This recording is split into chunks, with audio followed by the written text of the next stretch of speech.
Assalaamu calaykum guys. Marka insha Allah waxaanu ka hadlanaa course-keennii web development-ka. Course-keennii bootcamp-kii baa inoo socday web development-ka iyo loogu talagalay qofka inuu web developer marka hore noqdo, full stack developer noqdo. Haddaad doonayso front end developer iyo back end developer labadiiba sectionadii way ku jiraan, waan ku include garaynay. insha Allah course-keennii in badan baynu projectyo badan baynu soo qornay horta oo algorithm badan baynu ka soo shaqaynay. Projectyaduna way badan yihiin. qaybta sectionada ku xigna hadda waxaan bilaabanaa qaybtii git iyo github.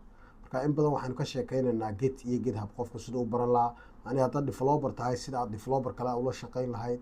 qaybtii theory-ga iyo qaybtii practical-kaba waynu ka barananaa insha Allah. in badan command badan oo git iyo github waynu samaynanaa. marka course-ka hadda platform-ka haddaad soo booqato sectionada arag, curriculum-yada arag. marka course-ku waa one time payment. hadda offer baa jira platform-ku mar hadduu cusub yahay oon hadda launch garaynay platform-kan invail course-ka waxaan ugu talagalay qofku inta uu markuu platform-ka mar haddaanu hadda launch garaynay inuu one time gato, wixii ka dambeeya waa free, waa lifetime access. marka insha Allah inaad soo booqato course-ka oo sectionada iyo detailska nala aragto oo demo videos-ka arag marka hore si aad u aragto waxaan dhisano iyo waxaanu qabanano. aad baa kuu salaamay oo kusoo dhaweynaya.